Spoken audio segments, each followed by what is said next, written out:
Welcome back. This is Newsfile. It's your most authoritative news analysis platform, and here is Samsons Take. Compensate 247 victims. Punish the criminal wrong against Ashaiman. It has taken too long, in my estimation, for such a major and urgent matter. In any serious country, this official inquiry would have been completed and in the matter of days or weeks, and the errant soldiers sanctioned and the poor victims of the egregious human rights abuses adequately compensated. I insist that what the military did on March 7, 2023 was state-sponsored terrorism against innocent members of the Tulaku and Taifa communities in Ashaiman.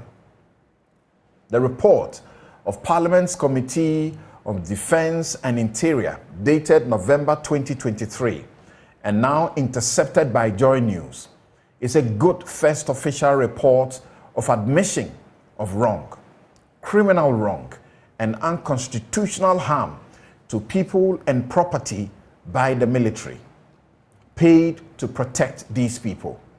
Hopefully, the perpetrators will face lawful action forthwith to send the right signals.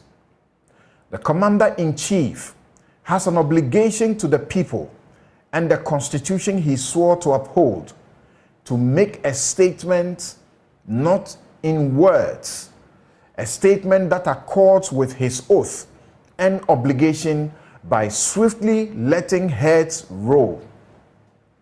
I'm talking about the supervisors of the dastardly act. Hopefully, the victims have been properly accounted for and the compensation will be swift and adequate.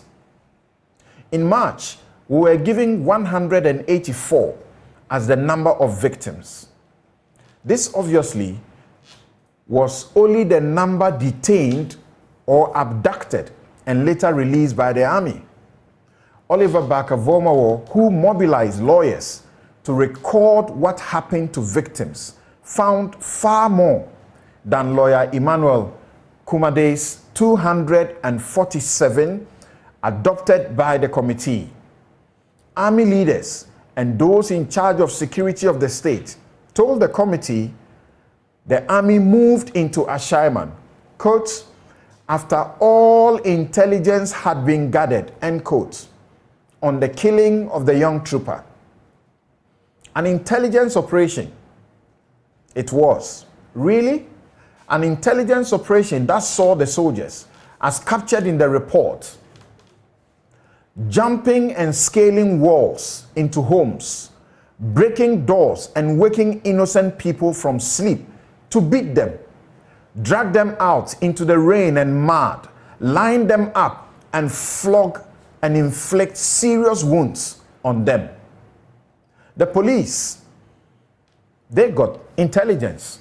They picked up 6 suspects who, shockingly, were not part of the hundreds picked up by the military and tortured. They suffered torture, cruelty, inhuman treatment, and punishment, or conditions that detract from their worth, with impunity and in violation of the clear provisions of Article 15 of the 1992 Constitution of Ghana. How difficult is it for a state professional security body, fully armed to the teeth, how difficult is it for them to comply with this provision on arresting, restricting, or detaining suspects of crime? They are to be treated as innocent until they have confessed or have been found guilty, not by you, but by a court of competent jurisdiction. That's what happens in a democracy. You don't pick them up, whip them up, pick them up, old men, whip them, flog them, and inflict injuries on them. Are you a security organization? Shockingly, only a few organizations, including Occupy Ghana and CDD, issued statements condemning the wrong and demanding swift action. CDD's Professor Emerita Ashaiman is not tired of defending human rights and freedoms. If you think you are getting tired and so you will not talk, things will get bad. She has been at this since the 1980s. It was great to see her honored with the Franco-German Prize for Human Rights and the Rule of Law 2023. In observance of International Human Rights Day 2023, which coincided with the 75th anniversary of the United Nations General Assembly's adoption of the Universal Declaration of Human Rights, which we have put in our Constitution. 11 individuals from around the globe were honored for their exemplary efforts in advancing human rights. The Franco-German Prize for Human Rights and the Rule of Law recognizes the dedication of civil society to the preservation of inalienable human rights and the protection of human dignity for all. Our Constitution says the dignity of all persons shall be inviolable. On January 22nd, 2024, in the residence of the French ambassador to Ghana, she was presented with the award during a beautiful event that was held in her honor. Professor Ashaiman is Emerita Professor of African Studies at the University of Ghana. Previously, she was Professor of African Studies at the University of Ghana, where she also served as Director of the Institute of African Studies between 2002 and 2009. She has also been Director at the Social Development Policy Division of the United Nations Economic Commission for Africa in Ethiopia.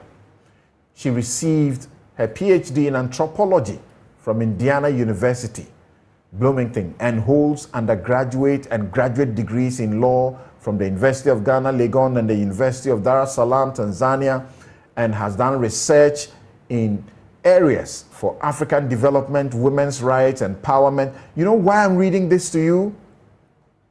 See where she is, and yet she doesn't get tired of defending this constitution of ours and the rights of the ordinary Ghanaian.